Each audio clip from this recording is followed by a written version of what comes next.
තෙරුවන්. මගේ අලුත්ම YouTube නාලිකාවට ඔබ සැමම ආදරයෙන් පිළිගන්නවා. ඉතින් අද ලෝක කාන්තා දිනය. ලෝක කාන්තා දිනයම මගේ පළමු වැඩසටහන ඉදිරිපත් කරන්න තෝරගත්තේ හේතුවක් ඇතුව. සාමාන්‍යයෙන් මම YouTube නාලිකාවන් වලට වීඩියෝ නිර්මාණය කරන්නේ ඉංග්‍රීසි භාෂාවෙන්.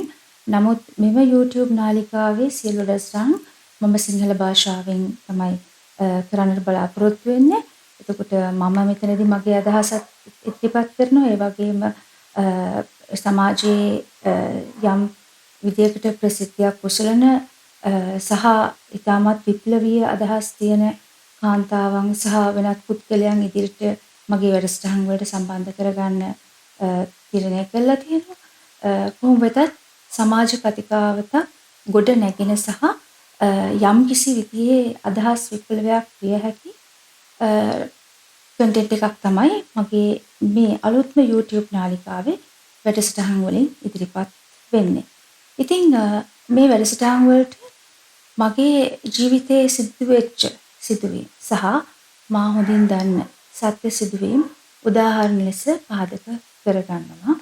ඉතින් අපි වැඩසටහන ආරම්භ කරන්න කලින් අපි අද දවස විශේෂයි අපි කාන්තා හැමෝටම. ඉතින් අපි අද දවසට අර්ථකථනයක් දීලම අපි අපේ කතාව පටන් ගමු. අවුරුදු 100කටත් අධික කාලයක් මුළු ලෝකයේම මාර්තු 8 වෙනිදා ජාත්‍යන්තර කාන්තා දිනය සමරනවා. අද දිනය තුලදී ලොව වටා කාන්තා දින සමරුම් විශාල ප්‍රමාණයක් සිදුවනවා. ඉතින් ඇයි මේ ලෝකෙට කාන්තා දිනයක් වෙන් කරන්න උනේ? කාන්තාවන් ගැන කතා කරන්න. මේ පෘථිවියේ ජීවයේ ආරම්භය ගැන කියවෙන කතන්දරවල සිටම කාන්තාවන් මේ ලෝකයේ පරිණාමය සහ දියුණුව වෙනුවෙන් විශාල කැපවීමක් කළත් ඇයට නිසි ඇගයීමකට ගෞරවයකට ලක්ුණේ නැහැ.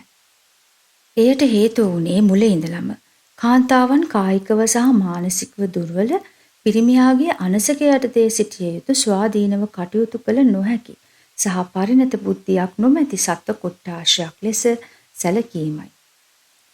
අතීතයේ සිටම පිරිමින් හා සමසමව ගැටෙමින් තම කාර්යභාරයන් නොපිරිහෙලා ඉටු කළත් කාන්තා අයිතීන් ඇයට හිමි ගෞරවය පිළිබඳ අවධානයක් යොමුුනේ නැහැ.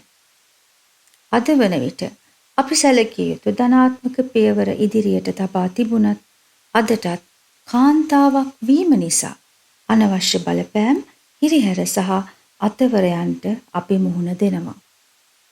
මම කුඩා ගැහැණු දරුවෙක්, යුවතියක්, තරුණියක් නායකත්වය ලබා දෙමින් වගකිව යුතු තනතුරු හොබවන රැකියාවක් කරන වෘත්තීමය කාන්තාවක් ලෙස ජීවිතයේ විවිධ අවධි පසු කරමින් විවිධාකාර අත්දැකීම් සහ අභියෝගවලට මුහුණ දෙමින් ජීවත් වෙලා තියෙනවා. සමාජයේ නොයෙකුත් පුද්ගලයන් භූගෝලීය වෙනස්කම් සහ ආයතන කාන්තාවන්ට කරන බලපෑම මම දැකලා තියෙනවා. අපේ රටේ සහ සමාජයේ වැදගත් මාතෘකාවක් ඔස්සේ සමාජ මාධ්‍ය හරහා කටහඬ අවදි කරන කාන්තාවන්ට ඒ තරම් පිළිගැනීමක් නැහැ.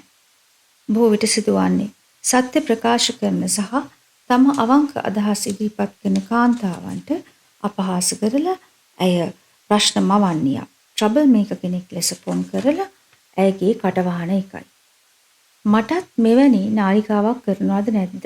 විශේෂයෙන්ම සිංහල භාෂාවෙන් ඇති නාලිකා පමණක් බලන අය වෙනුවෙන් කරනවද? එහෙම නැත්නම් පුරුදු විදියට ඉන්ටර්නැෂනල් ඔඩියන්ස් එකකට කන්ටෙන්ට් එයාලව ටාගට් කරලා කරනවද? ඒ වගේම මම සමාජ මාධ්‍ය හරහා කරන ප්‍රකාශයන්ගෙන් මම සමීපව ආශ්‍රය කරන අයට මොන වගේ බලපෑමක් වෙයිද? මම රාජකාරී කරන ස්ථානයට මම නිසා ගැටලුවක් වෙයිද කියන සැකයන් සහ යම්කිසි බියක්, එම බිය මං ගැන නෙවෙයි. නමුත් මට සම්බන්ධ ආයතන සහ පුද්ගලයන් පිළිබඳව මට තිබුණා. ඉතින් අවුරුදු 100 ගාණක් ලෝක කාන්තා දිනය සැමරුවත් අපි තවමත් නිදහස් නැහැ. මොකද අපි දෙයක් කරන්න කලින් හැම පැත්තෙම හිතන්න වෙනවා අපිට සම්බන්ධ අයට මොන වගේ දෙයක් සිද්ධ වේද අපි කරන කියන දේවල් නිසා කියලා. මාගේ විචාරාත්මක අදහස් ප්‍රකාශ කිරීම වෙනුවෙන් මගේ පවුලේ කිසිවෙකු හෝ මගේ සේවා ස්ථානය වගකීම් ගත යුතු නැහැ. ඒ වගේම මම නිර්මාණය කරන අන්තර්ගතයන්ට ඔවුන්ගේ කිසිදු සම්බන්ධතාවයක් හෝ බලපෑමකුත් නැහැ.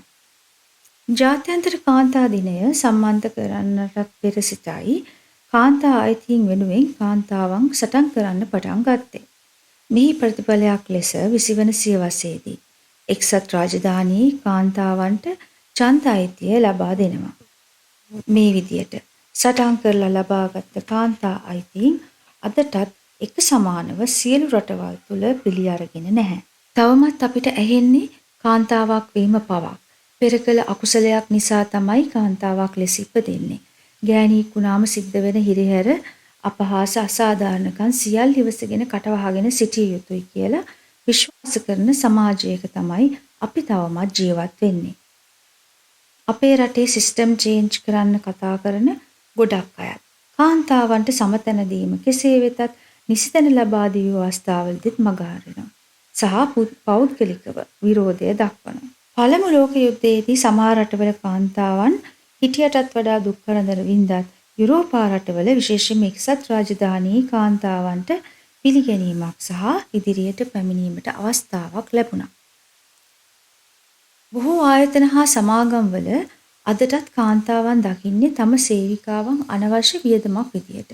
නැතුව තම ආයතනයේ ආයෝජනයක් විදියට නෙමෙයි. මමත් අවුරුදු 20 ගණන් වලදී රැකියාවක් සොයාගන්න සම්මුඛ පරීක්ෂණයට ගියාම මගෙනුත් අහන අනිවාර්ය ප්‍රශ්න වලක් තිබුණා. ඒ තමයි වෙනවතෙක් ඉන්නවද නැත්නම් එහෙම ප්‍රේම සම්බන්ධතාවක් පටන් ගන්න හිතන් ඉන්නවද එහෙම නැත්නම් එහෙම කෙනෙක් ඉන්න මොන වගේ කෙනෙක්ද කවද්ද බඳින්නේ ළමයි කීයක් හදන්නද හිතන් ඉන්නේ අනාගත සැලසුම් මොනවද එතකොට මේ ප්‍රශ්න වලම අවුරුදු 20 ගණන් අගභාගය වෙනකොට පොඩ වෙනස් වෙලා අහන්න පටන් ගත්තා. "ඇයි බඳින්නේ නැද්ද? ළමයි හදන්නේ නැද්ද? ඇයි මොකක් හරි ප්‍රශ්නයක්ද?" වගේ පෞද්ගලික ජීවිතේ ගැඹුරින් හාර අවසන ප්‍රශ්න වලට. ඊට පස්සේ අවුරුදු 30 ගණන් පහු වෙනකොට ඊටත් වඩා ලැජ්ජ නැති විදිහේ අපි කියන්නේ අන්එතිකල් කියලා.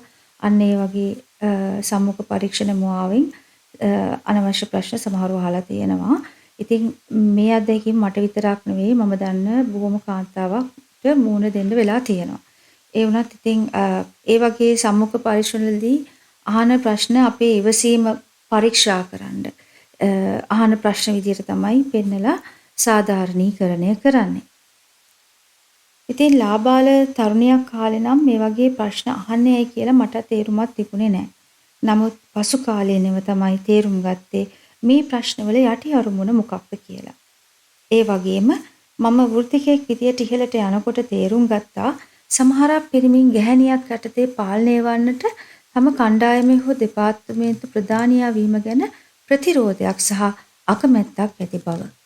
බොහෝ වෙලාවට උසස් අධ්‍යාපනයක් සහ යහපත් පවුල් පසුබිමකින් පැමිණෙන පිරිමින්ට කාන්තාවක් යටතේ සේවය කිරීම ගැටලුවක් නෙමෙයි කියන එකත් මම නිරීක්ෂණය කරලා තියෙනවා.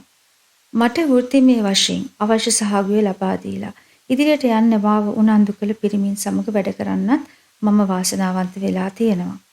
ඒ වගේම දියරෙද්දෙන් බෙලි කපන චීත් එක්කත් මම වැඩ කරලා තියෙනවා. ඒ ගැන විස්තරාත්මකව මම ඉදිරි වැඩසටහන් වලදී කියන්නම්. වෙන කතා කරද්දී තියෙන තව කතාවක් තියෙනවනේ. ගෑනුන්ට ඉරිසියයි කියලා. මේ ගැන කියන්න තියෙන්නේ ඉස්සෙල්ලා කියපු දෙයම තමයි. උසස් අධ්‍යාපනයක් ලැබූ මේ රටෙන් එළියට අඩිය තියලා ලෝකය දැකපු හොඳ පෞල් පසුබිමක් තියෙන කාන්තාවන් එහෙම නැහැ.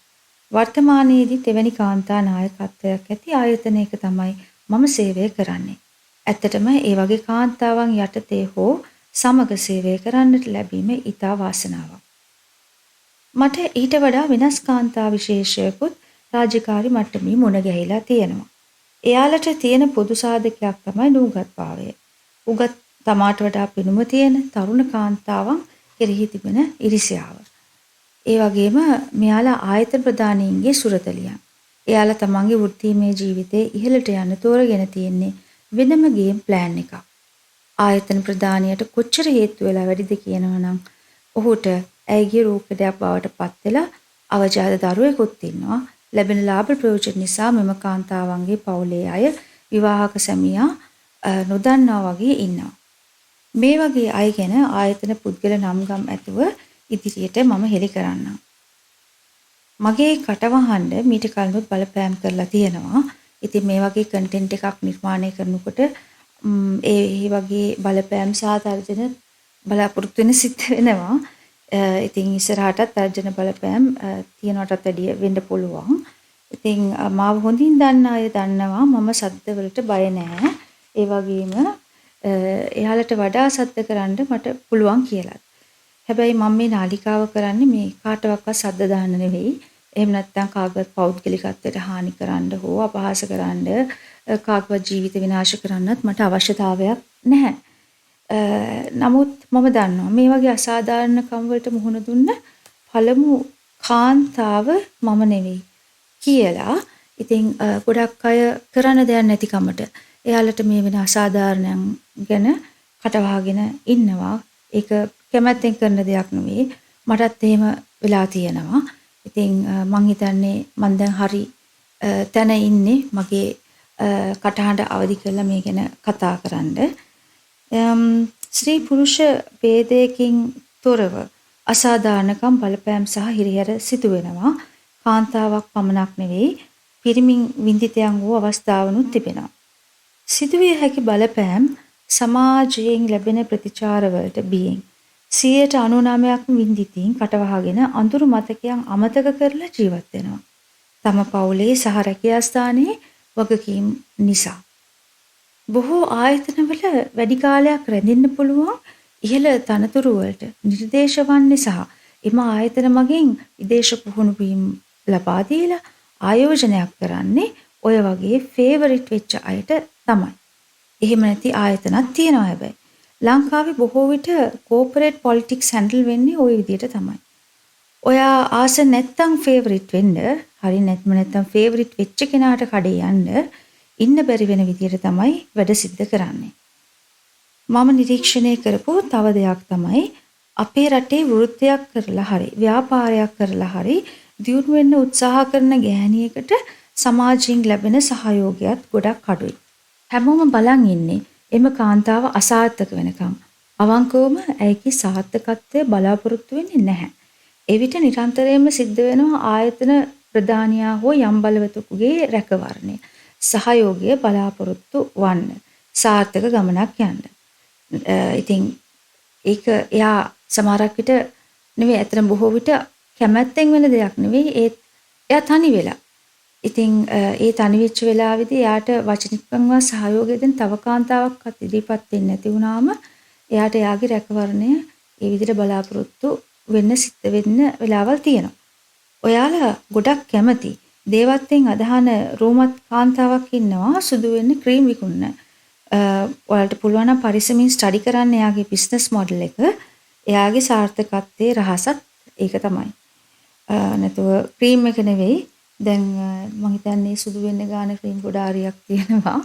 ඉතින් එක්කෙනාගේ ව්‍යාපාර හොඳින් ස්ටඩි කළොත් අපිට ඒගොල්ලන්ගේ බිස්නස් මොඩල් ගැන ඉගෙන ගන්න පුළුවන් නේ. ඉතින් මම මේ කියන්නේත් ඒ වගේ කතාවක් තමයි.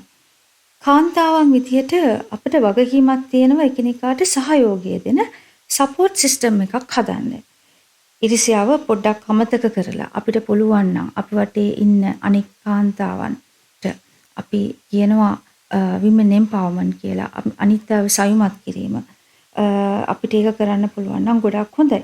යම් කාන්තාවක් තනියම කාටවත් අනවශ්‍ය විදිහට හේතු වෙන්නේ නැතුව ව්‍යවසායිකාවක් හෝ වෘත්තිකයෙක් විදිහට සාර්ථක වෙන්න උත්සාහ කරනවා නම් එයාව තනි කරන්නේ නැතුව එයාට බාධා කරන්නේ නැතුව එයාගේ යන ගමනට එහෙම විදිහට අකුල් හෙලන්නේ නැතුව අපි එයාට උදව් කරමු.